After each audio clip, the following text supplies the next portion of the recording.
Juan Morales Gallo, del Hospital Carrión, ya muchos años en el curso de traumatología de la Universidad de Ricardo Palma y de otras universidades, pero acá solamente estamos hablando de la región.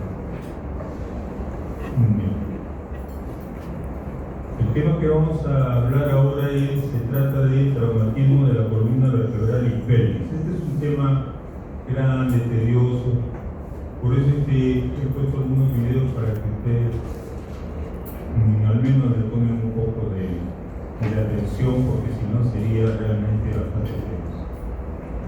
Estos son los puntos que vamos a desarrollar. Trataremos de hacerlo en forma rápida, pero se nos pide de todas maneras siempre hacer una introducción. Esta es la columna, ¿no? Como el nombre lo dice, la columna como la columna es una casa, ¿no? Mantiene el soporte de la cabeza, de los hombros, del tronco, y tiene unos componentes importantes aquí que es el hueso, el disco y hueso. Esa es la unidad estructural, ¿no? Entre ellos existe una especie de movimiento que no es mucho, se da de 5 o 6 grados, pero que en conjunto nos permite hacer estos movimientos tan marcados, ¿no? De flexión, de extensión, de lateralización hacia la derecha, a la izquierda y rotación. Hay partes de la vértebra, de toda la columna, ¿no? La cervical, la dorsal, la lumbar, la sacra y la coxígea. Y entre ellos, como hemos dicho, se encuentran los discos intervertebrales que mantienen en su centro el llamado pulpo y lo rodea un anillo tipo fibroso. La columna también protege a la médula, que se encuentra, esta es la parte anterior mirando, la nariz está para acá, esta es la parte dorsal, se encuentra rodeado de puro hueso entre las láminas, y cualquier patología que pudiéramos tener a nivel de la estructura ósea o del disco puede afectar esta zona de la médula. Esta es una pequeña introducción, que ya lo han revisado. Estos son los esquemas. Acá vemos el hueso, el disco, el hueso, y vemos todas las estructuras, ¿no? Hay ligamentos que son importantes, por el ligamento anterior, aquí marcado de negro, el ligamento amarillo pintado de amarillo aquí, el ligamento que va entre las apófisis, que es el ligamento interapofisiario, y el ligamento dorsal, que es este que está marcado aquí de negro. Esto ayuda para la estabilización de la columna y es importante. Cada vértebra se articula con la superior por medio de una especie de patitas, que podríamos decir unas patitas, articulaciones interapofisiarias, tanto para la vértebra precedente como con la vértebra que viene debajo, ¿no? Es importante. Ahora, estructuralmente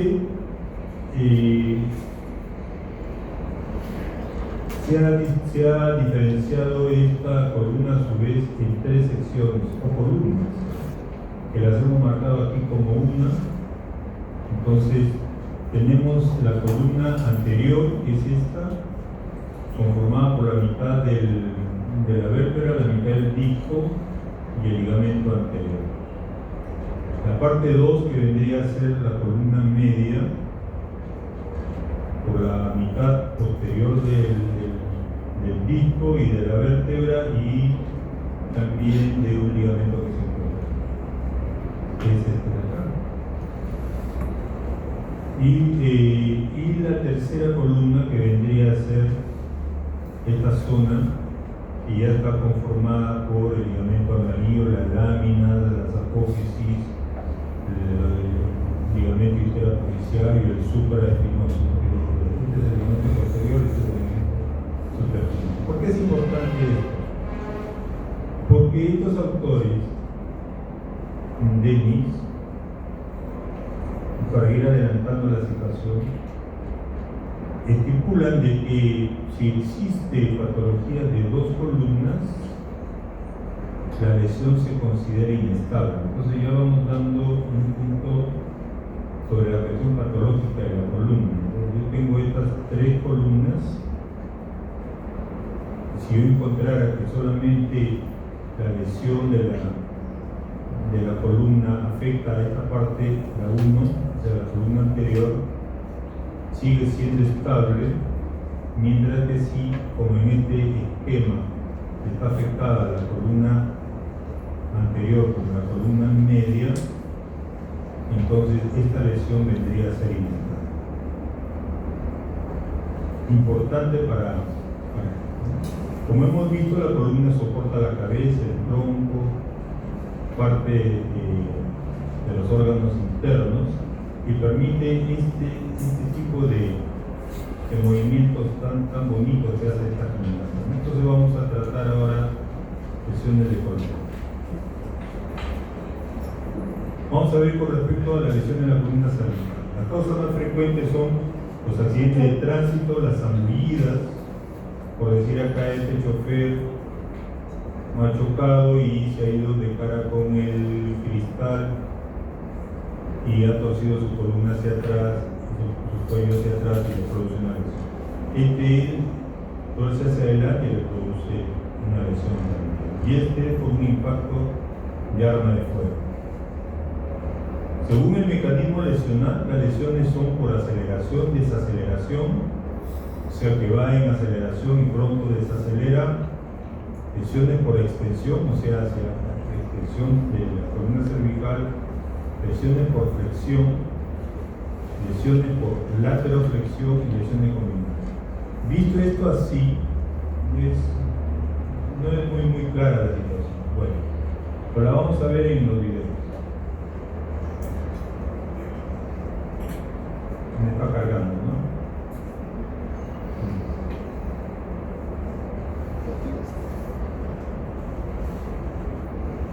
Evidentemente que no tengo un video con una persona que esté en esta situación, pero ahí hay un muñeco que ha chocado el vehículo y el cuello se va hacia adelante. Entonces esta es una lesión por aceleración, porque el vehículo va a velocidad y bruscamente es desacelerado por el cinturón que tiene en el cuerpo.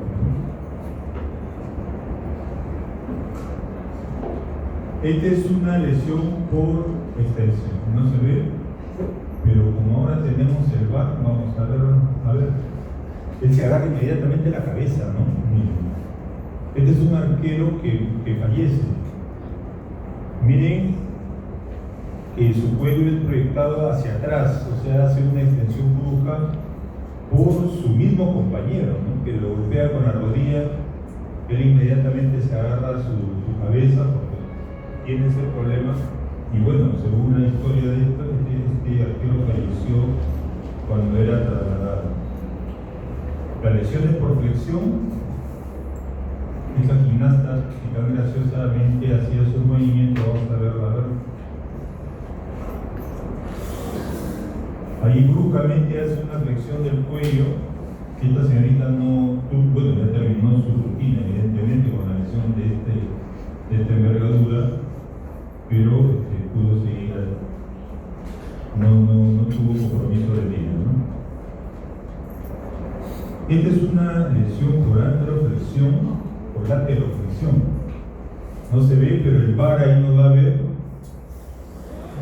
Tiene una lesión bastante intensa, ¿no? O sea, prácticamente este es para que se mate, ¿no? Porque el cuello es totalmente lateralizado y flexionado. Bueno, este arquero pudo seguir y el partido, inclusive terminar el partido. Y estas son lesiones combinadas con movimientos acá. Vamos a tratar de poner la cámara cada vez más lenta para identificar los movimientos que son muy difíciles. El vehículo viene, las chicas no reaccionan y el cuello se va para diferentes movimientos, evidentemente, a pesar de que está a 125, punto 125, no se puede ver con claridad los movimientos. Bueno. El diagnóstico que se hace con este tipo de lesiones es un dolor cervical tras un traumatismo. Cuando este dolor es leve, cuando la situación no ha sido muy compleja, el dolor no es que sea leve, el dolor es 24 horas, o sea, un día, o a veces menos de 24 horas. Cuando la cuestión es severa, el dolor intenso puede mantenerse por 2 o 3 días. Y en los casos leves, el dolor cede totalmente al 10º día. Este dolor es característico, muchas veces se irradia hacia la zona occipital, a la parte posterior, en la zona del occipucio, y con bastante frecuencia aumenta con el movimiento. A veces es unilateral y se irradia a los hombros y a los brazos.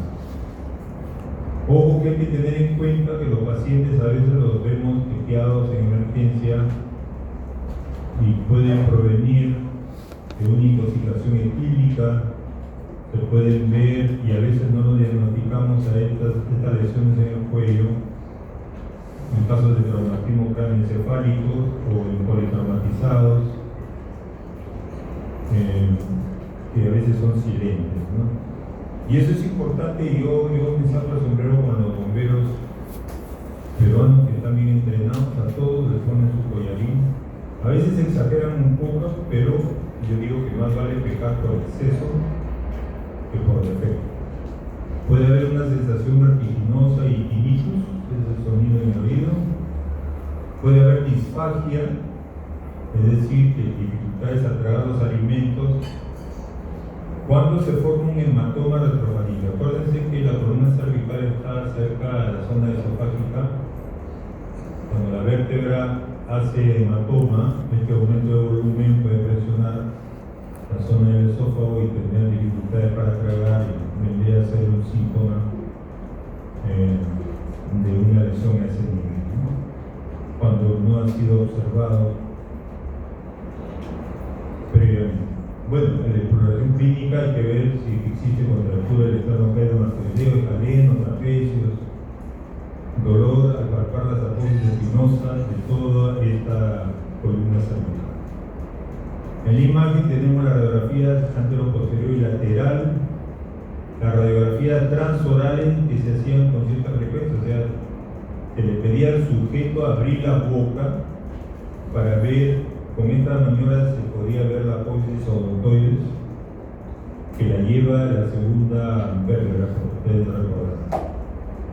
Pero últimamente esto de las transorales y las oblicuas ya casi no se usan. La radiografía indudablemente que sí, por tener ya la tomografía axial con cortes de 1 a 2 milímetros, inclusive con una tomografía helicoidal multicorte con reconstrucción, ¿no? Es una maravilla. De todas maneras, a pesar de esto y de la resonancia, siempre la radiografía hay que tener en cuenta. He tratado de hacer unos resúmenes sobre la lesión de columna cervical y ustedes lo ven aquí. Aquí están las 4 lesiones, una especie de paralelo para que sea más fácil para ustedes cuando lo estudien, ¿no? Estas son las fracturas del atlas, o sea, de C1, de la primera vértebra cervical. Tengo la fractura aislada del arco posterior, ¿no? Y para que ustedes más o menos identifiquen, vamos a ver la vértebra acá antes. Acá tengo donde se articula con el cráneo. Tengo el ligamento este importante que sujeta a los odontoides y la zona por donde pasa la médula, ¿no? Entonces tengo el arco anterior, tengo el arco posterior y tengo la zona de los pedículos y bueno, cuando se fractura toda la columna. Pero aquí, por ejemplo, tengo la fractura del arco posterior, ¿no? Que es una lesión que es la más frecuente y generalmente estable, es por compresión del cráneo sobre el axis y acompaña a otras fracturas y se usa collarín encima. Y aquí tenemos el resumen de la fractura aislada del arco anterior, que vendría a estar aquí, y este es poco frecuente, necesita una mayor inmovilización, puede ser un inerva, yeso, y a veces se coloca una plaquita, qué sé yo, es campo ya del neurocirujano. Aquí en la fractura transglenoidea, que es por donde se articula en la zona del cráneo, entre el cóndilo occipital y el aparato articular, la compresión axial sobre la masa lateral, y se usa un collarín filadelfo.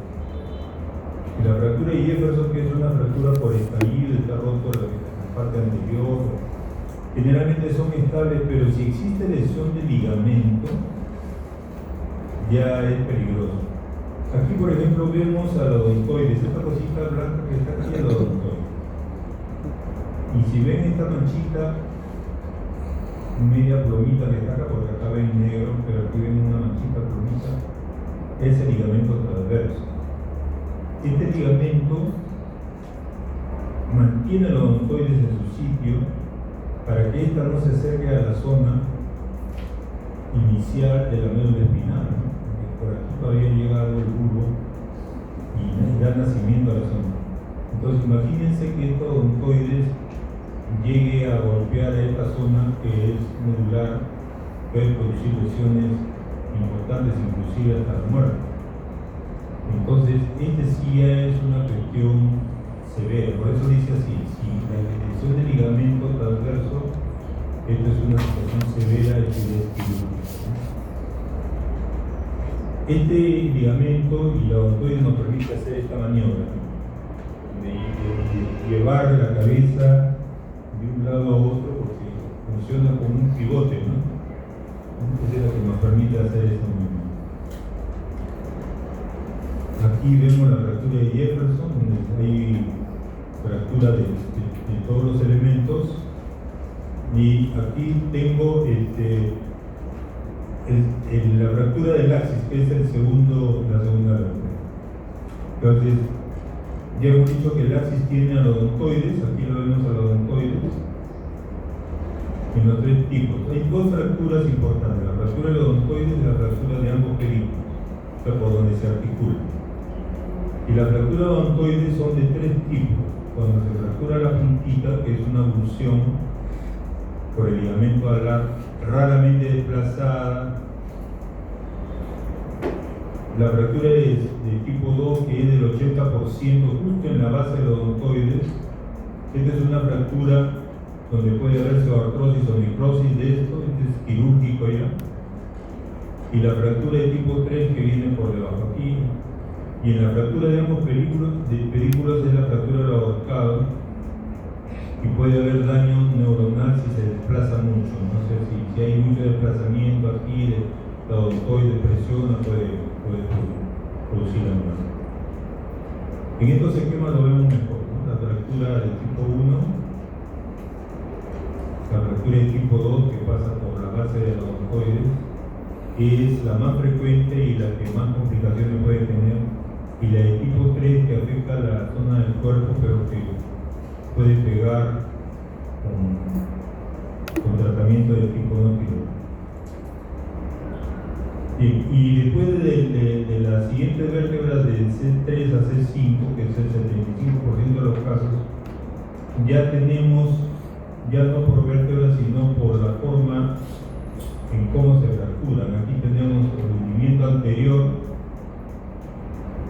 tenemos la fractura conminuta, o sea, si hay un hundimiento anterior solamente está afectado la columna anterior, son generalmente estables. Por eso dice aquí el muro posterior no está afectado, no hay lesión de muro posterior ni tampoco lesión neurológica.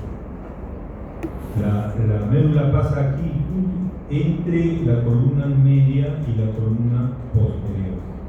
Como este es anterior, la médula no tiene daño, no hay lesión neurológica. En la fractura conminuta sí puede haber daño, porque algunos de los fragmentos pueden invadir el canal medular y producir daño de la columna. Esto me daría una lesión neurológica de tipo tetraplegia. Después tenemos la lesión en lágrima, que es esta puntita que ven aquí. A alguien se le ocurrió Parece una lesión simple e inocua, pero vamos a ver en el siguiente tema que en realidad es una lesión importante, porque hay una lesión del disco, del nudo posterior, del ligamento articular, del ligamento interespinoso y generalmente lesión neurológica. Y uno dice, pero esta cosita tan chiquita, vamos a ver el ejemplo.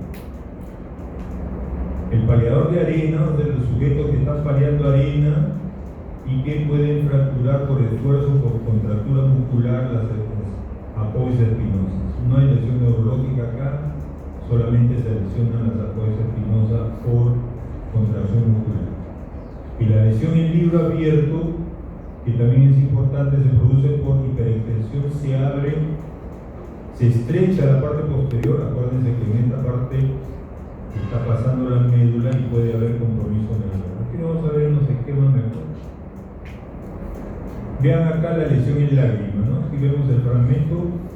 Para que este hueso choque con el de abajo, no es tan simple, debe haberse roto todo este ligamento, debe haberse roto todos estos ligamentos, de tal manera que esto, al irse hacia adelante, abrió todo esto y según Dennis, ¿qué nos ha dicho? Si tenemos una lesión de la columna número 3 o posterior aquí, y hay compromiso también ligamentario de la columna media y de la columna anterior, esto es una lesión inestable, ¿verdad? Y acá tenemos otro tipo de lesión donde el disco está presionando a la zona de la médula y puede producir lesiones serias. Y en las fracturas cominiutas, como se ve aquí en la tomografía, la fractura ha sido, la vértebra ha sido aplastada, no se nota la regularidad que hay en estas vértebras que está acá. La parte de la vértebra está invadiendo el canal. Acá está normal, pero aquí no. Y eso puede producir daño neurológico. Muy bien, en el tratamiento lo que tenemos que hacer es evitar o minimizar la lesión neurológica. Es fundamental la inmovilización precoz y adecuada con collarín, rígido, semirrígido. El pronóstico y resultados están condicionados por una asistencia efectiva, inmovilización precoz posteriormente, en el momento del accidente, inmovilización precoz, transporte rápido y seguro, reconocimiento rápido de las lesiones neurológicas por el especialista. Aquí está manteniendo el cuello, le ponen su collarín, así como llegan los pacientes accidentados. No hay que desesperarse y llevar a los pacientes. A veces veo videos donde cargan al individuo con el cuello colgando y eso es peor, ¿no? Hay que tratar siempre de sujetarle su cuellito, indudablemente, para evitar lesiones menores. Algunas cosas que se hacían en el pasado, la tracción del cráneo, se hacían pequeños huesos pequeños huecos en el cráneo, indudablemente que solo atravesaban la primera cortical y se jalaba el cráneo. Estos son elementos de tracción craneal. Los yesos que ya no se colocan, todavía las alotracciones me parece que todavía siguen haciéndose en algunos casos, pero que ahora, debido a la modernidad, ya tenemos las opciones de tipo quirúrgicas, siempre asistidos con el arco en C. Los neurocirujanos cada vez se capacitan más. Aquí vemos una lesión de odontoides sujetada con un tornillo acá también. Hacen los abordajes ya sea por la zona posterior o por la zona anterior. Para eso es que hacen su especialidad en los neurocirujanos.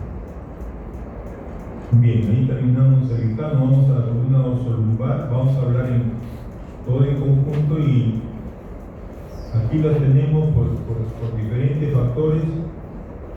Este es por un deporte, ¿no? Siempre me olvido de este deporte, puenting. ¿Cómo se llama este saltar entre los edificios?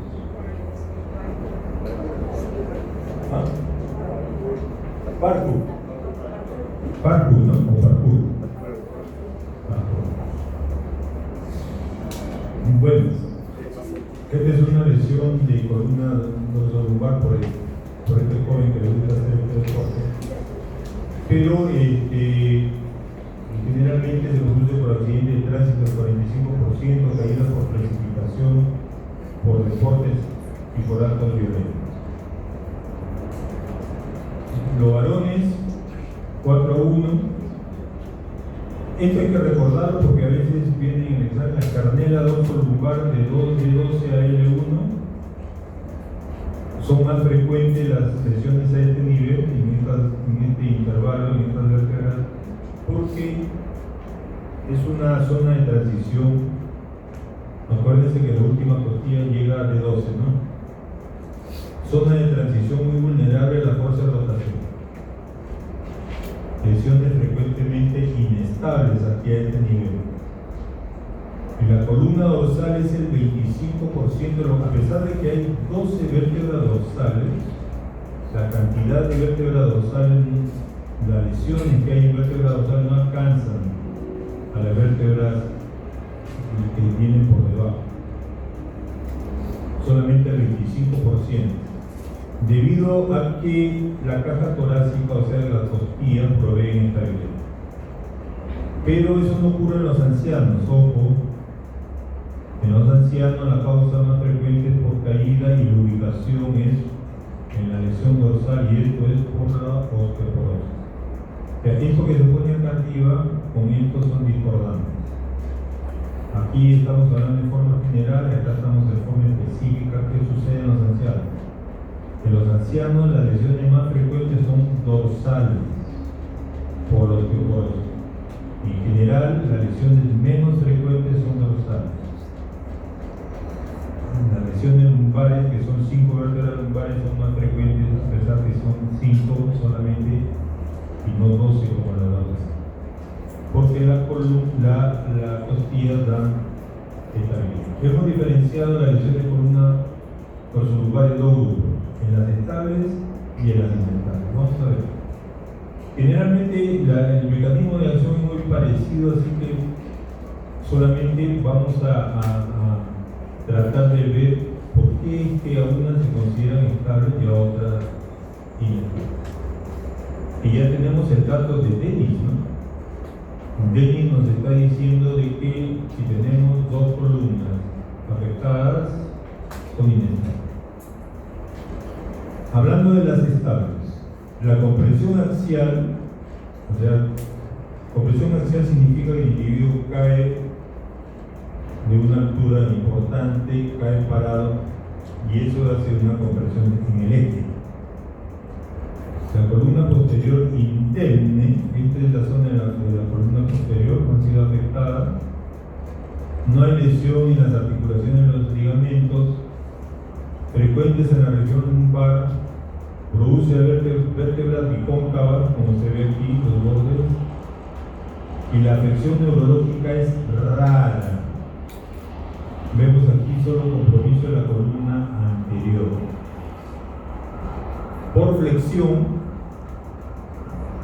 las vértebras se acuñan. Aquí vemos una vértebra acuñada en la parte de adelante, pero en la parte posterior no hay afección. ¿Y por qué decimos que es estable en este caso? La angulación en sifosis es menor de 10 grados, entonces tengo que medir con el transportador aquí o con el goniómetro. O la pérdida de altura es menor del 40%. Si es más del 50%, ya está en el siguiente grupo. Y tenemos también fracturas que son estables, por ejemplo aquellas que no comprometen, solo comprometen aquí las apófisis por contracción. Como en el caso del pareador de arena, también en la zona dorsal también ocurre, ¿no? Que contrae. Me parece que Neymar tuvo una lesión de este tipo, pero lo golpearon en la espalda cuando fue al mundial en Brasil y después ya no le impidió jugar, ¿no? Entonces lo golpearon, se le fracturó una apófisis transversa o no recuerdo bien. O por traumatismo directo, golpes, proyectiles, etcétera, que no involucren la estabilidad de la columna, que sean simples. En cambio, las inestables, aquí tengo la fractura por estallido, o sea, que afecta también tanto la anterior como la posterior. Aquí vemos cómo está afectando la zona posterior de la zona, invadiendo el canal medular, ¿no? Y aquí tenemos, se cumple lo que dice Denis, ¿no? Una lesión de la columna anterior, de la columna media, esto es inestable. Las lesiones dependen de la combinación, evidentemente, y obviamente mientras más altas estén las lesiones, pues si yo tengo una lesión de L1 me va a dar más sintomatología de aquella que está en L4, ¿no? O las que están arriba en la zona dorsal me va a dar más sintomatología de aquellas lesiones de ese tipo inestable que están en la zona lumbar. A eso se refiere. Y tenemos la fractura por flexión y rotación, que son más frecuentes en las charnelas dorso-lumbar. Ya sabemos cuál es la charnela dorso-lumbar, es entre D12 y L1, que aquí puede haber lesiones medulares también, ¿no? Pero miren cómo ha roto, ¿no? Aquí cómo ha fracturado desde la zona posterior y en rotación, ¿no? Y puede parecerse a esta que viene acá, que es la fractura por el cinturón de seguridad, que se llama fractura de Chains. Antes los cinturones solamente agarraban las piernas, ¿no? Y en algunos vehículos todavía se mantiene esta situación en el asiento del medio de los vehículos, ¿no? Entonces el carro bruscamente choca contra algo, puede chocar con un poste, pared, otro carro, etc. Y todos los individuos se dirigen hacia adelante. En los cinturones que tienen doble o triple apoyo, que es el que cruza y que te agarra las piernas, se puede hacer la maniobra de latigazo, evidentemente, porque tu cuello se va hacia adelante. Pero en los cinturones que solamente te agarra la pierna, pero todo tu cuerpo se va hacia adelante. Entonces puede haber un ajuste a nivel de la zona abdominal, puede haber daño a nivel de los órganos abdominales y puede abrirse así como se ve acá, ¿no? Se abre en la zona del cuerpo medular y se fractura, ¿no? Esta es una lesión que está comprometiendo en la columna varias de sus columnas, ¿no? Inicia en la columna posterior y se extiende al cuerpo. Es una lesión neurológica abdominal y abdominal de grado variable. Bien, ¿qué hacer? Mientras vemos cómo acá un modelo se le está colocando la zona, qué es lo que se debe hacer por acá el collarín, vamos viendo. ¿Qué dice eso? Debe sospecharse en todos los pacientes politraumatizados. Hay que hacer una buena historia, una anamnesis minuciosa. Hay que ver lo que nosotros no vemos. Exploración inicial en la posición en que se encuentre, para no agravar, ahí no hay que estar moviendo. Palpar las apoyos espinosos, evaluar la función sensitiva, motor, estímulos. Esto ya no se hace pues en el lugar del accidente, ¿no? Eso ya cuando ya llega a un hospital y lo ve el especialista. Se mueve en conjunto, ¿no? Ahí lo estamos viendo en conjunto. Le han puesto su collarín, a pesar de que le han puesto su collarín, le ponen estos sujetadores acá al lado. Se palpa la zona abdominal, si es doloroso o no, etcétera, para ver si existe algún síntoma o signo que nos haga decir que hay un hilio reflejo y que esto es causante de un problema de tipo neurológico. Una vez que está sujeto a la camilla, nosotros lo transportamos, no antes. Los estudios de imágenes, las radiografías, evidentemente que no han dejado de usarse. Las radiografías oblicuas, esto sí, de todas maneras las nombramos. La tomografía nos permite ver si hay o no invasión del canal medular. Acá, por ejemplo, el canal medular está pasando por aquí y está invadido. La vértebra comínula está invadiendo la zona medular. La tomografía con reconstrucción es importante. La resonancia para ver partes blandas y evaluar hasta qué punto los discos están en una adecuada forma. Aquí esto nos va a permitir, nos enseña cómo debemos medir la altura, ¿no? Porque ahí en uno de los slides dice que una lesión se considera inestable cuando ya tiene más del 40% comparado con la vértebra normal. Entonces, lo que vamos a hacer aquí es medir la vértebra normal. Supongamos que tiene 4 centímetros en la radiografía y medimos la vértebra afectada y tiene 1.5, que se yo, algo así.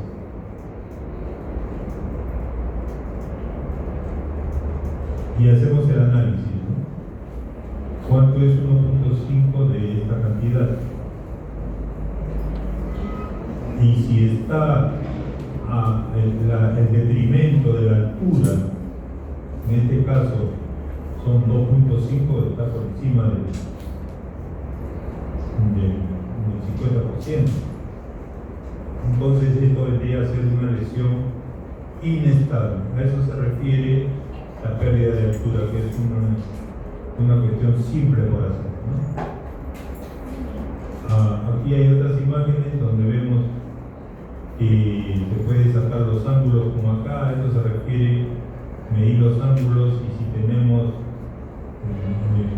más de 11 grados se considera inestable. Y también el desplazamiento, ¿no? Más de 3 milímetros se considera inestable. Bueno, en las lesiones estables, el tratamiento, movilización en bloque para disminuir y reducir el dolor, reposo en cama dura, en el cúbito supino, analgesia, relajantes musculares.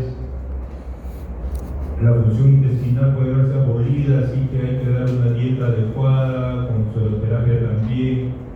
Se pueden usar estas ortesis toracolumbares por 12 a 16 semanas. Vamos a ver los esquemas. Los yesos ya no los usamos. Las ortesis semilíquidas sí se pueden usar. El corsé de triple apoyo, el acuñamiento también. En las fracturas osteoporóticas con acuñamientos importantes se hace vertebroplastía o cifoplastía. ¿Qué significa eso? Yo tengo una vértebra aplastada en un anciano, es como si tuviera una llanta baja, ¿no? Entonces, ¿qué es lo que necesito?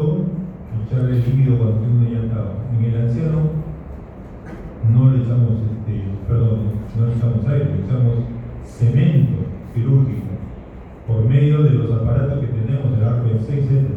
Inyectamos el cemento y la vértebra va a tomar el tamaño adecuado, pero siempre y cuando esto no invada pues el canal medular, ¿no?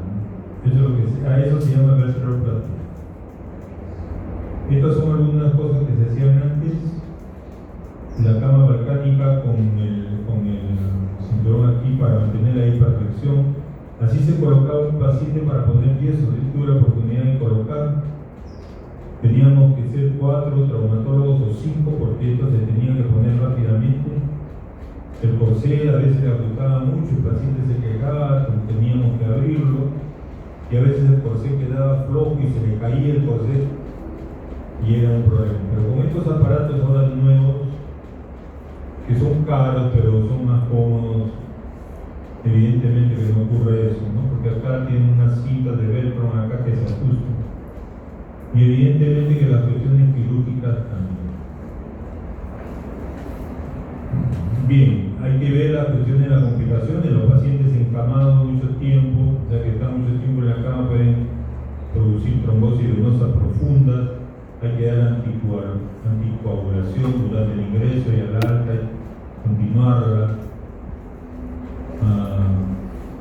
En este caso, antitrombótica de farina de bajo peso molecular por un mes. Las infecciones urinarias y respiratorias pueden ser frecuentes porque son pacientes que muchas veces están mucho tiempo en cama. Esa es la dificultad que tiene la neurocirugía muchas veces, que también lleva a úlceras por decúbito, ¿no? Porque dice acá pacientes encamados prolongados, aquí hay heridas tanto en el dorso como en la zona sacra, y pueden ocurrir deformidades y angulaciones en pacientes tratados de forma conservadora con estos aparatos. Bien, hasta aquí parte de lo que corresponde a columna.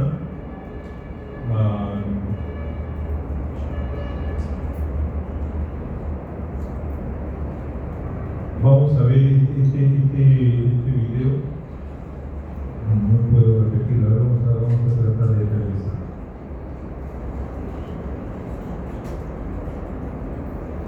Vamos a ir juntos, ¿ya? Este es un video muy bonito. Ahí la lesión es por mecanismo de lesión. Hiperextensión, pero se dio hacia atrás. Ya tenemos los daños ahí, confirmamos que es un daño de disco y además de tipo vertebral. Se reemplazan los discos y se le coloca una plaquita vía anterior para sujetar, porque ya todo ese sector queda sin movimiento. Obviamente para reforzar se le está poniendo ahí unas barras en la zona posterior. Toda esa zona donde están las barras va a quedar sin movimiento, obviamente, pero la columna quede estable, y eso es lo que interesa, ¿no? Para evitar. Este video ya lo tengo varios años, ¿no? Esto parecía una cuestión de ciencia ficción. Ahora ya se hace en el Perú. Antes decía que no se hacía, y vamos a seguir con nuestro alpinista. Este alpinista llegaba a la punta, aunque ahí solamente creo que tengo la zona de la hiperextensión, no tengo la de flexión, ¿no? Antes lo pasaba el video completo, que duraba más o menos unos 4 minutos. Muy bonito. Bien, la lesión del sacro, una cosa muy simple. Acá está todo el resumen de la lesión del sacro. El sacro, aquí vemos las 3 partes. Llamamos zona 1 a los alerones, la zona 2 por donde están los orificios, y la zona 3 la parte central por donde llega a la zona medular, ¿no? Y tengo fracturas a nivel de la zona 1, de la zona 2 y de la zona 3 de 2 formas, tanto la longitudinal como la llamada transversa. Vamos a verlo un slide o medio slide para cada uno. Estas son las fracturas de la zona 1. Puede haber un daño neurológico del 5%, ojo con los porcentajes. En la zona 1 el daño neurológico es del 5%. Puede involucrar la raíz L5,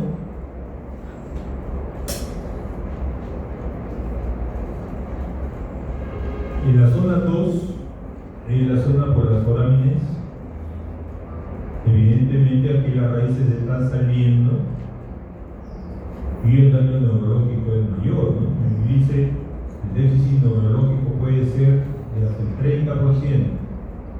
Involucra las raíces S1, S2 y el nervio y las raíces nerviosas. Hay mayor dificultad para fijar la fractura. Acá no hay dificultad, le puedo poner un tornillo, etcétera, si es necesario lo manejo conservadoramente. Acá es dificultoso porque para yo poner un tornillo tengo que estar seguro que al cerrar la fractura no se aplaste la raíz y me dé problemas ya de raíz de por vida, ¿no? Entonces hay que tener mucho cuidado. Y en la zona 3, como hemos dicho, son longitudinales o transversales, donde el déficit neurológico es del 60 al 100%. Entonces, ojo con esta fractura del sacro. Puede producir el síndrome de Caudequina por problemas con la vejiga, el seco, con el funcionamiento sexual y otros. Bien, pasaremos ahora a las lesiones de pelvis. Nuevamente hacemos una pequeña introducción, y en el sílabus anterior se nos pedía hacer refrescar las cuestiones radiográficas. ¿Qué tenemos a la mano para identificar estas fracturas?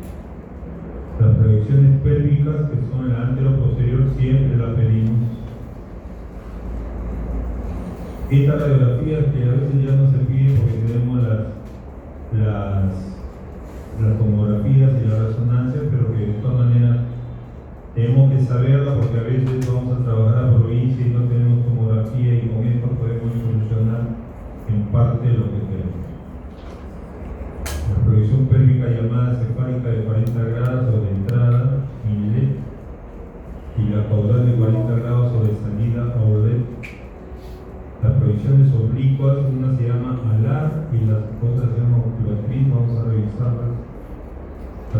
radiografía y la resonancia, pues no hay mucho por hablar de ello.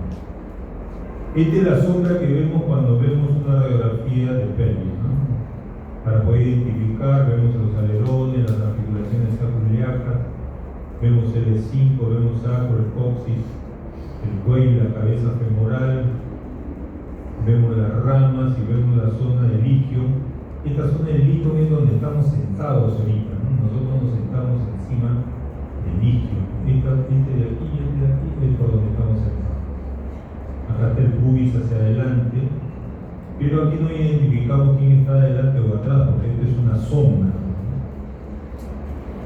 Vemos el cuello femoral, el trocánter mayor, el menor, la zona del metáfisis y el fémur que viene. Y acá la vemos, ¿no? Entonces lo que nosotros tenemos que hacer, así seamos médicos generales o médicos internistas o internos, es identificar claramente qué es lo que, cómo se ve la sombra de una radiografía, ¿no? Yo veo acá y digo, esto está normal. Cuando yo entreno y sé que está normal,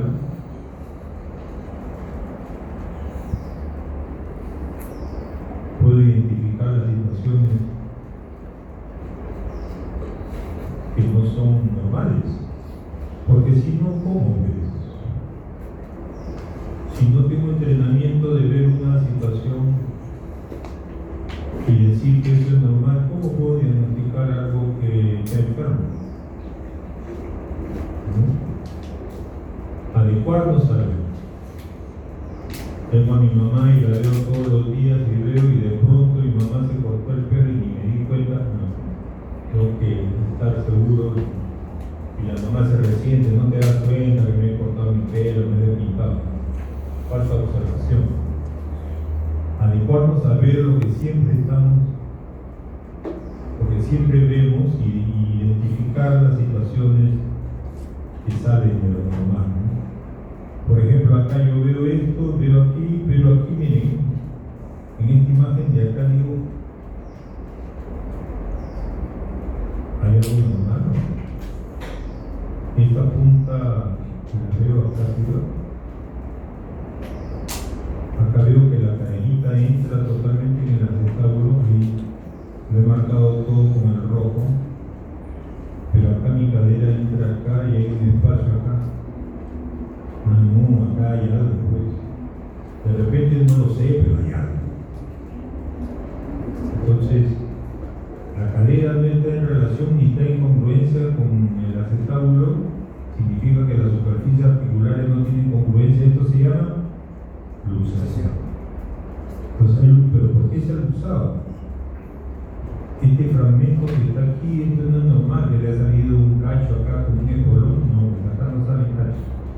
Se ha roto el acetábulo y previamente podría haber una acción traumatizante. Entonces esto es una fractura del acetábulo con luxación. Yo tengo aquí mi esquemita y no veo esa situación, veo la relación que está la cabeza con el acetábulo y veo la cabeza totalmente metida, aunque pueden haber pues casos de subluxaciones como en niñitos que han tenido displasia cardíaca, luxación, etc. Entonces tengo que ver siempre, relacionarme con una radiografía normal y que quede en mi cerebro para que para mí cuando me muestre una radiografía o cuando me toque tenga que hacer diagnóstico. Y le voy a contar una anécdota. Yo cuando estaba de residente dije, ¿hace cuántos años? Como 40 años, no tantos. Como yo tengo esto ha sido del año 94, 30 años de tiempo. Y estaba rotando en el seguro, yo soy de Carrión, yo me formé en Carrión. En ese entonces, los médicos ya que eran traumatólogos estaban un poco preocupados porque se habían enterado que había un grupo de abogados que se habían ido a Estados Unidos a entrenarse sobre la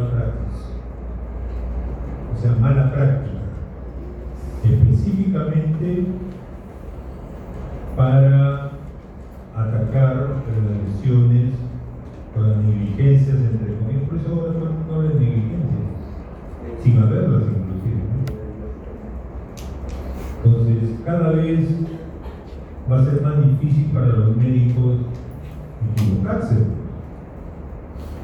Claro que hay unas equivocaciones que podrían ser equivocaciones chiquitas, pero finalmente equivocaciones y otras que son equivocaciones grandes que yo podría decir, pues he sido muy noble decir que es una equivocación grande, es una burrada, ¿no? Entonces, la idea es que ustedes van a estar sometidos a más problemas de estos tipos y que evidentemente tienen que guardar sus espaldas. Y el doctor he ido y me ha dicho que no tengo nada. Y usted me dice que está roto. Felizmente que todavía no hay una conciencia de la población en iniciar por todo. Pero en otros lugares se lo hacen, ¿no? Por cualquier cosa simple.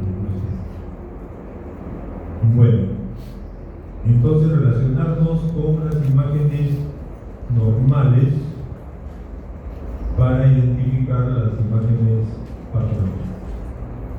Esta es la radiografía de entrada.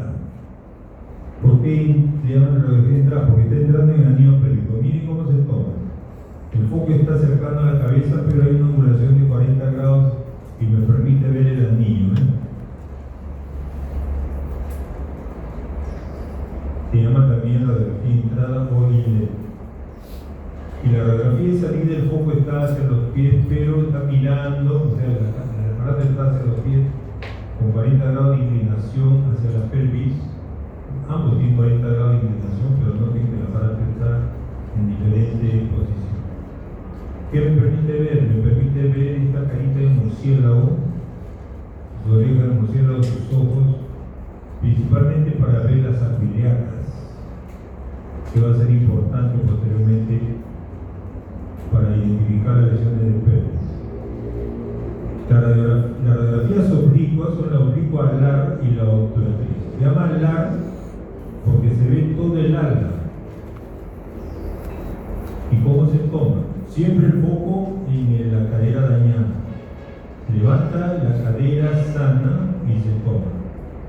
Entonces, si yo estoy acá, mi pelvis está más o menos así,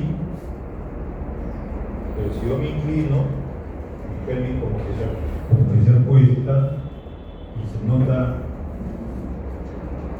más el ala iliaca, ¿no? Se nota así todo.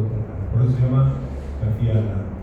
Pero si hago lo contrario, yo estoy acá, y acá está el agujero obturador, obturatriz, y yo me tiro para la otra cadera, lo que se va a ver mejor es el orificio obturatriz, por eso es que esta imagen se llama obturatriz. ¿Lo ven aquí? Entonces la pelvis ya se ve de esta manera, pero el objetivo no es ver ni el agujero, obviamente. Es ver lo que está aquí debajo del ala, ¿no? Que es la columna anterior de la pelvis, que lo vamos a ver en los esquemas anatómicos ahora, y aquí veo la columna posterior de la pelvis. ¿Y por qué es importante eso? Ahorita lo vamos a ver. Acá tenemos ya el recuento del tipo anatómico. Aquí vemos que la zona pélvica está conformada por dos huesos, ¿no? Uno es el ilíaco, dos ilíacos y el sacro. Y está sujeto gracias a estos poderosos ligamentos que están acá, que son los sacroiliacos. Ahí en la parte anterior, porque este es el pubis, este es el ligamento anterior y este vendría a ser lo que está hacia la espalda, que son los ligamentos posteriores. Entonces tenemos aquí un anillo. Esto lo vemos en representación como si fuera un anillo. Por delante la sínfisis pubiana, el pubis, y por detrás tenemos el sacro con sus grandes ligamentos sacroiliacos. Imagínense aquí, miren cómo está viene la columna, llega hasta la zona del sacro y son articulaciones oblicuas. Ni siquiera es un zócate que está sujetando. Entonces, ¿cómo es que esto soporta tanto peso? Por los grandes ligamentos sacroiliacos que hay aquí, la zona ligamentaria es importante. Entonces, estos ligamentos cuando se dañan por los accidentes serios, porque acá está la representación de estos grandes ligamentos que van en la zona posterior. En la zona anterior también hay, pero los ligamentos más potentes están en la zona posterior.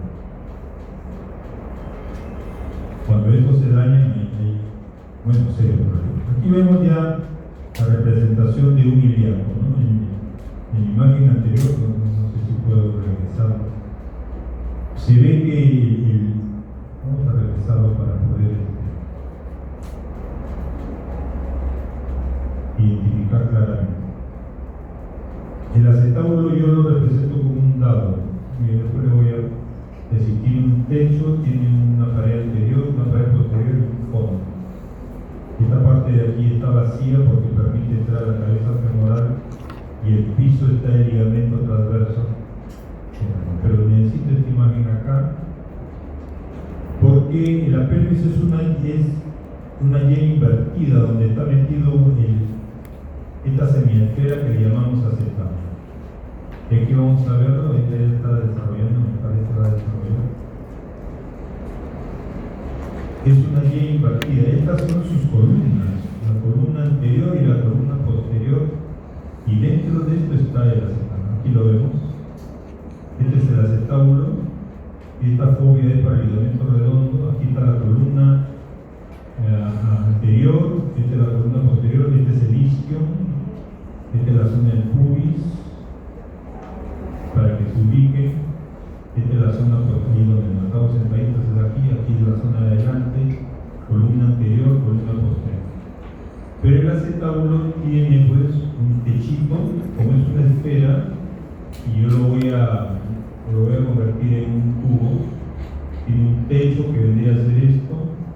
Hacia el pubis tiene la pared anterior de la esfera, tiene la pared posterior, hacia atrás tiene el fondo. En la parte del piso del acetábulo no hay estructura ósea, sino hay un ligamento que se llama transverso, y esta parte está vacía para que la cabeza femoral entre ahí.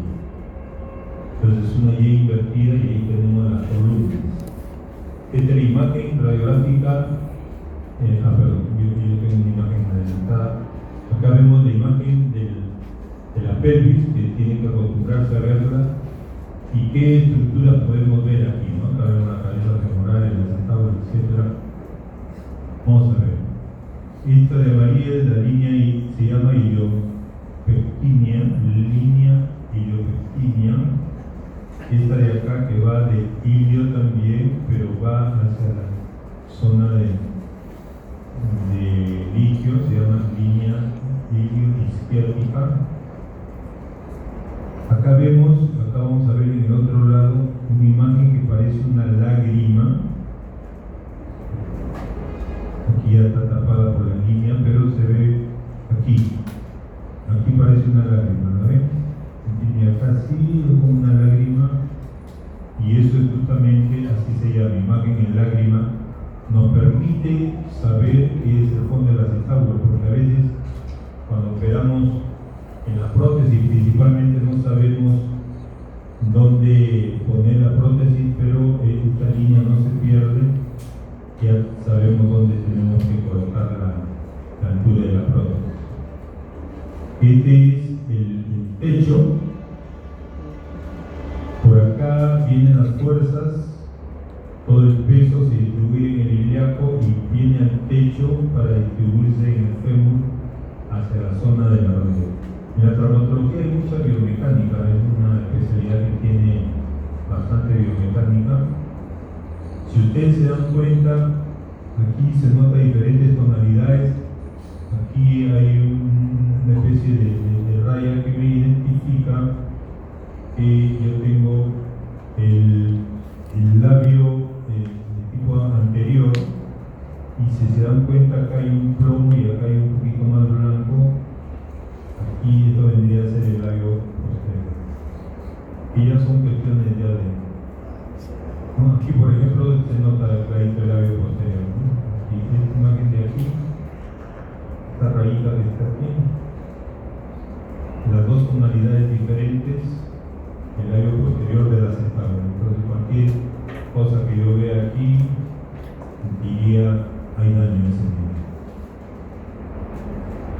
Siempre se mantiene el espacio articular y siempre le digo a mis alumnos que este espacio tiene que tener un tamaño adecuado. Me dice, ¿ese espacio está vacío o qué cosa tiene? Excepto mi grupo. A ver, ¿qué opinan los que están atrás? El de lentes, el joven, levante la mano. ¿Qué crees que hay en ese espacio? Líquido articular. A ver.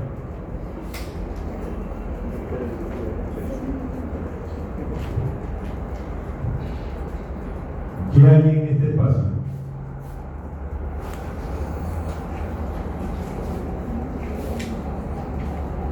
Alguien que lo diga. Son alumnos ustedes, ahorita tienen la posibilidad de equivocarse. Igual era yo también. Tenía miedo, no, ¿qué decir, profesor? Dígame, se me ocurre que hay algo. ¿Hay líquido? No, no hay líquido, no te voy a maltratar, tampoco te voy a decir, no sabes. ¿Qué creen que hay? A ver si mi grupo recuerda. Tampoco ya se olvidaron. Ese espacio no está vacío. El cartílago. El cartílago, ustedes saben que se ve por la radiografía del cartílago. No se ve. Entonces, miren, muy fácil cuando ustedes tengan. Este espacio está más grande, que debería ser más grande. Yo tengo una radiografía de rodilla. Yo tengo que pensar que el hueso llega hasta ahí y el otro hueso llega hasta ahí. Y el cartílago es suficiente este espacio para tener el cartílago del fémur por un lado y el cartílago del acetábulo por el otro lado. Parece estrecho, ¿no? No debería ser tan flaco. Entonces, si yo tengo una rodilla y me acostumbro a ver la rodilla de un joven que es más o menos el tamaño, y después veo una persona mayor y veo que está, no, el cartílago ya se ha adelgazado, ya está maltratado. Esa es la artrosis. Yo no veo la artrosis directamente, pero la presumo, porque el espacio articular al que estoy acostumbrado a ver es ancho, porque en este espacio no es que esté vacío, está el cartílago del acetábulo que no se ve y está el cartílago de la cabeza femoral que no se ve. Entonces ese debe tener un espacio adecuado para que exista pues el movimiento en todas las articulaciones, en los dedos, etc. Yo veo que se está achicando ese espacio y que no hay espacio para que exista por un lado el cartílago del hueso que está distal y por el otro lado del proximal, digo esa cosa. Muy bien, vamos a seguir, ¿verdad?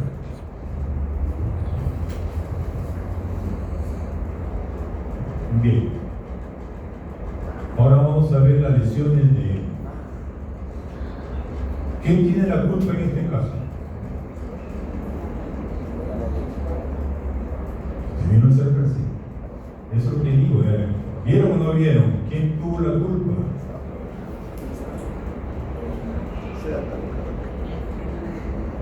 ¿Ah? Fuerte, pues, no tengan miedo. La moto. Ahí está el semáforo. El carro es el que se ha pasado. Ahí está, mira, el carro está rojo.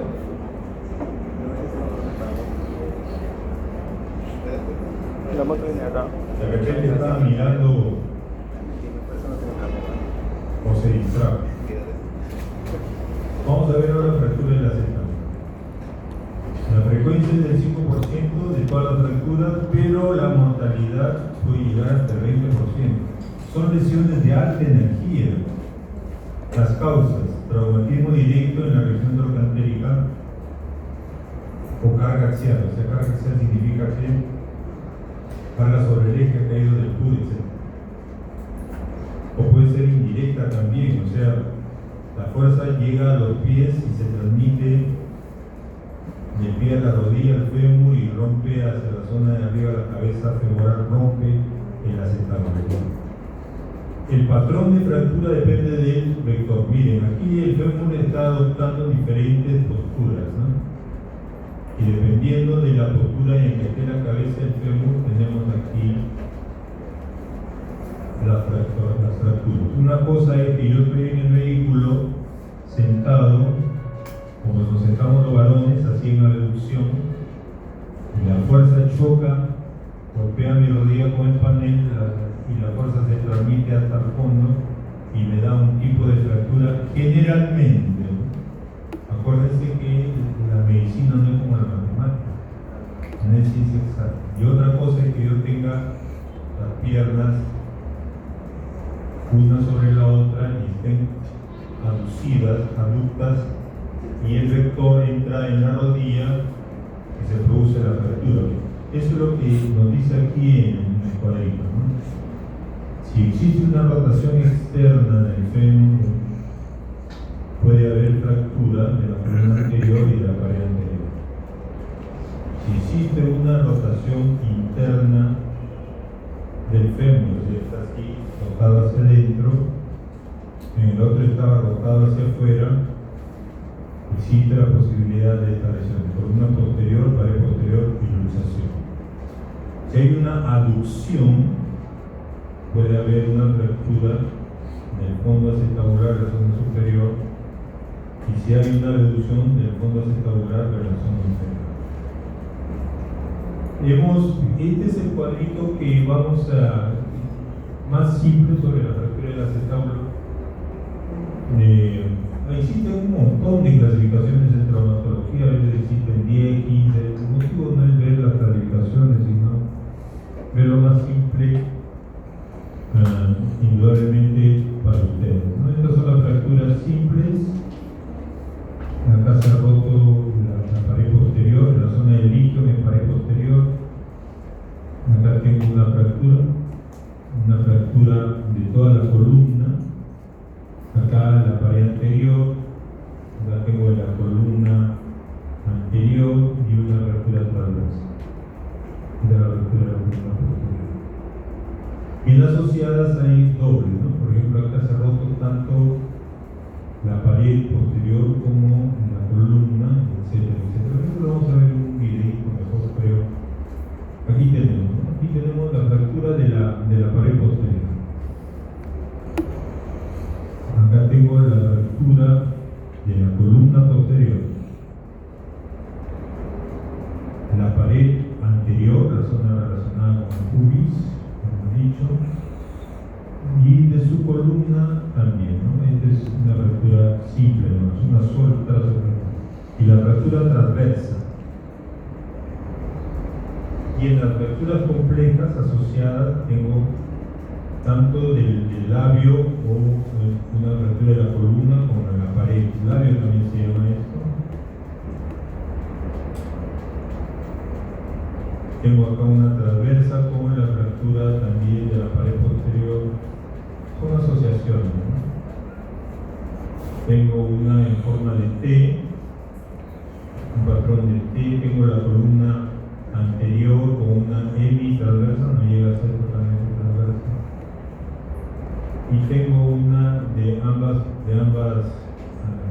columnas, ¿no? Es la clasificación de Judet. Esto es importante saberlo previamente.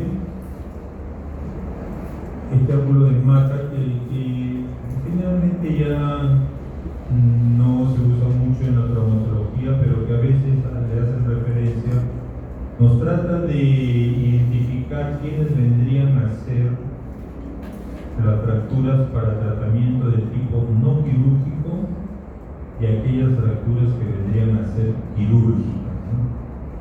Entonces, se construye el ángulo de esta manera, ¿no? Una vertical que llegue hasta la central de la cabeza femoral y de ahí al borde de la fractura. ¿no? Una línea vertical del pecho hacia la cabeza femoral y una línea a nivel de la fractura. De tal manera que al medir este ángulo, si tiene más de 45 grados, en las tres imágenes, en la AP, en la LAR y en la obturatriz, si no es más de 45 grados, perdón, si el ángulo formado es mayor de 45 grados, al revés, recapitulemos, si el ángulo formado es mayor de 45 grados, entonces esta no sería quirúrgica. Se puede dejar el tratamiento de forma conservadora. Sin embargo, en la actualidad, casi todas las fracturas, dependiendo del hospital donde se encuentren y de que si tienen a cirujanos especialistas en pélvico y en acetábulo, y los medios adecuados y se opera en el tiempo adecuado, la mayor parte de las fracturas son quirúrgicas, excepto aquellas que no están desplazadas. Bien, aquí vemos las diferencias entre el tratamiento no quirúrgico y el tratamiento quirúrgico.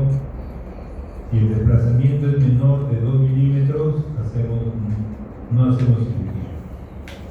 Si la fractura no afecta a la zona de carga significa el techo, ¿no? Entonces la fractura, porque esa es la zona que va a estar soportando y esa tiene que estar íntegra, si no hace artrosis severa. Si la fractura es baja de columna anterior y la lesión está en la lesión posterior menor de 20%, no es. Si el ángulo techo, o sea, esto que hemos estado hablando del ángulo de mata también se llama ángulo de techo, mayor de 45 grados en las tres proyecciones, tampoco. Si el sujeto es de baja demanda mecánica, o sea, son personas muy mayores, etc., entonces, o tiene una osteoporosis severa, entonces ¿por qué someterlas a un riesgo tan grande? Porque operar este tipo de lesiones no es una cosa tan simple. Y bueno, ¿en qué consiste el tratamiento? Reposo en cama de 6 a 8 semanas, la profilaxis tromboembólica, los ejercicios activos y pasivos y la carga parcial a la cuarta semana ya con sus datos. El tratamiento quirúrgico, si el desplazamiento es mayor de 2 milímetros, he puesto una especie de versus para que les sea más fácil para estudiar. La inestabilidad en flexión de 90 grados, la pared posterior es mayor, o sea, el contrario que es el otro lado. La subluxación o luxación femoral, si hay un fragmento intraarticular, lógicamente, si lo logramos identificar en la tomografía, ¿no? Si hay un fragmento intraarticular, tengo que sacarlo, se va a destruir la articulación. Es como una piedra en el engranaje, ¿no? Debemos disponer de un cirujano experto y de preferencia entre los 5 y 7 días. Bueno, en mi hospital, que es un hospital del Ministerio de Salud, a veces hasta 15 días para operamos en los hospitales. Estos son los abordajes, el abordaje anterior, ¿no? Y el hilio infectíneo que se hacen 3 ventanas, se hace también el abordaje de estopa acá encima para los que están en el aquí, con el almenara me hacen bastante abordaje de estopa. Y este es el abordaje posterior, que es parecido al de la prótesis. Bueno, hemos tenido últimamente, hace unas 2 semanas, una fractura de establo que abordaje para colocar. Y tenemos a un señor que lo está manejando UCI todavía, que está en condiciones con una fractura de establo, con fractura posterior y también la colonización de la cadera, pero no podemos operar hasta que no pase. Estas son las complicaciones de las artrosis o artritis deformantes. También tenemos la necrosis vascular de la cabeza femoral por el daño de los vasos, y tenemos la miositis osificante, todo el músculo está afectado. Obviamente que también los procesos infecciosos también tenemos como complicación, ¿no?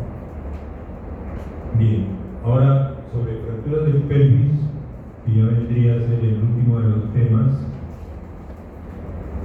Esto ocurre entre 3 y 5% de todas las fracturas. Tiene una mortalidad elevada, ¿no? Tiene, por ejemplo, aquí, si es cerrada la fractura, de 8 a 15%. Y si es abierta, del 30 al 50%.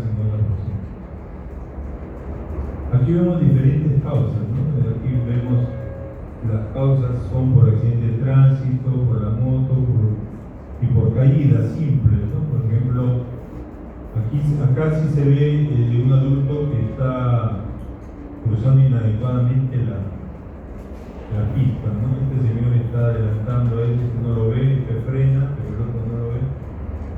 Y aparentemente el golpe parecía que no era tan simple por la cuestión de la cámara lenta, ¿no? Pero llega a romper el parabrisas, es un buen golpe, ¿no? El sujeto lo deja tirado.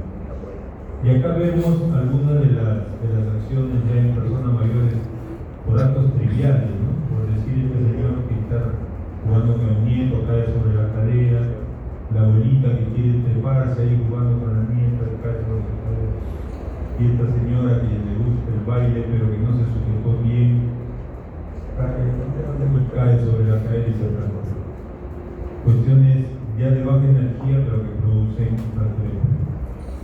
Dentro de la clínica tenemos, es diferente, ¿no? Para la gente joven, este atropellado pues puede ser politraumatizado, venir con cuestiones ya mucho más serias, pero si son los señores que se han caído, el abuelito que estaba jugueteando ahí puede venir con dolor, hipersensibilidad, puede a veces caminar pero tiene dificultad para caminar, irritaciones, equimosis, edema del pelvis o del perineo, en la zona vulvar, en la zona genital del varón. Puede haber deformidad. Malapalpación, el pubis, crestas ilíacas dolorosas. Hay que palpar estas zonas, articulaciones ilíacas, sacros, tuberosidad isquiática, región trocantérica. Pocas veces hacemos tanto rectal y vaginal y hacer una cuestión de dolor. Pero estos son para las lesiones simples, ¿no? de baja energía, porque vienen, la mayor parte son jóvenes y vienen por cuestiones de politraumatizados. Aquí tenemos la diferente forma de cómo puede ocurrir una compresión anteroposterior, un atropello, impacto en motocicleta, aplastamiento, caída, por compresiones laterales que también puede ocurrir por conexión, o por cizallamiento vertical, ¿no? Caída del culo, caída cajas. Y he visto en muchos de los videos que a veces entro a YouTube, estos chicos que usan la patineta, no, el skateboard, ¿no? El skateboard que le gusta subirse sobre esos muritos y llegan a caer montados, ¿no? Ese se llama caída horcajada. Puede haber lesión de uretra o puede haber lesión de esta rama que se llama lesión en ala de mariposa de pelvis, ¿no? Y esto es importante en la clasificación de TILE, o TILE, si quieren pronunciarlo de esa manera, que diferencia la lesión de pelvis en 3 grandes grupos, ¿no?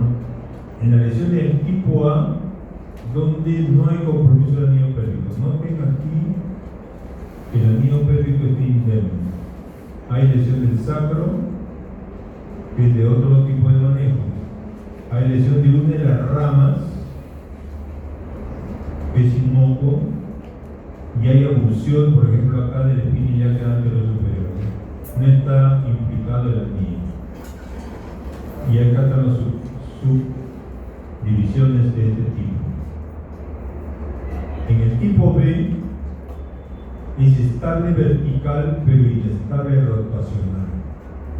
Noten en todos los esquemas que el ligamento posterior que está aquí pintadito de negro está indemne,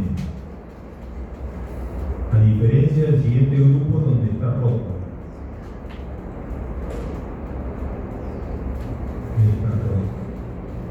¿Y por qué se llama estable vertical?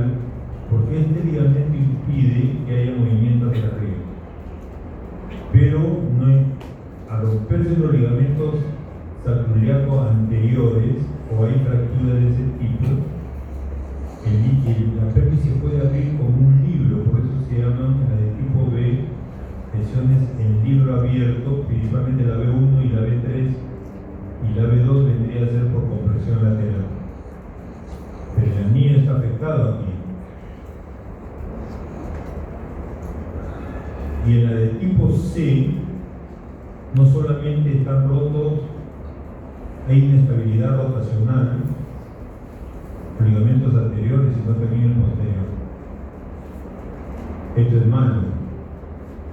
Acá se han roto el anterior y posterior y solamente el anterior de un lado. O sea, vendría a ser C1 más B1. Esta más esta. Y acá se han roto ambos. O sea, sería C1 más C1. En los dos lados.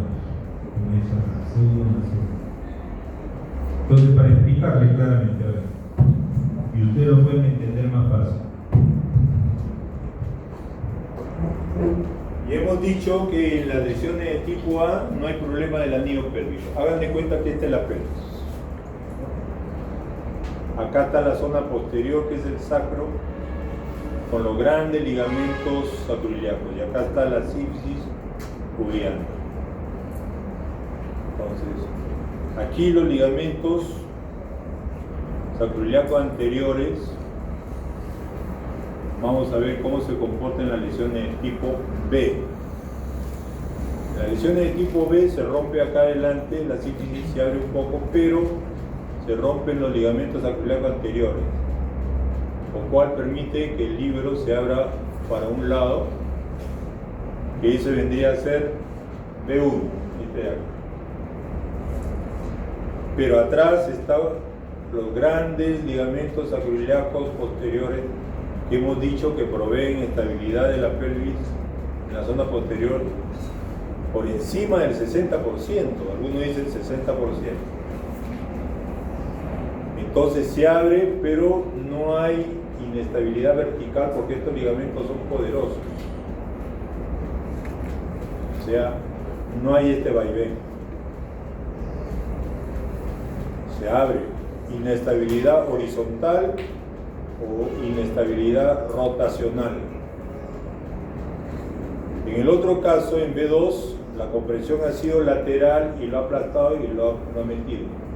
Es lo que se ve en el esquema. Y en la de tipo B3 se ha roto aquí adelante el ligamento sacroiliaco anterior y también del otro lado se rompe la otra alita y se rompe el ligamento sacroiliaco anterior de tal manera que se abre así, como si fuera un libro. Los dos son libro abierto, B1 y B3. Son lesiones en libro abierto. Pero en la C no solamente se rompen estos ligamentos, sino también se rompe el poderoso ligamento sacroiliaco posterior. De tal manera que la pelvis ya está sin el aire.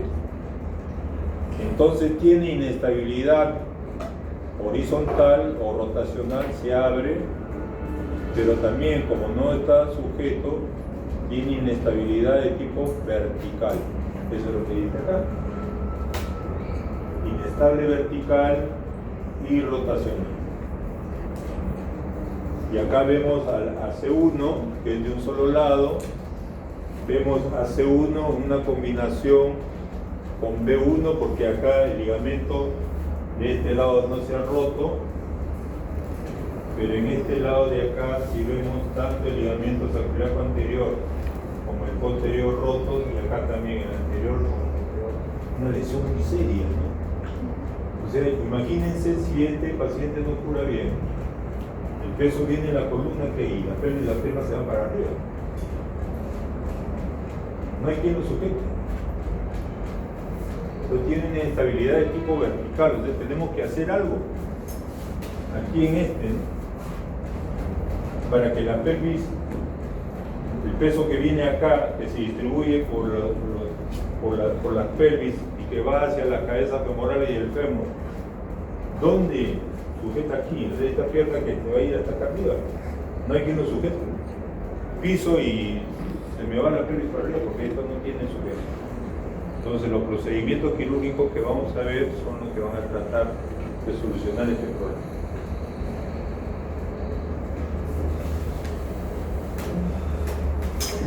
Bien, ¿entendido? Si alguien quiere repetición, lo hacemos.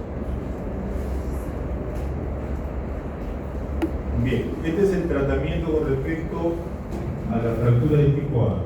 Son fracturas ya más simples. Acá, por ejemplo, a la abducción.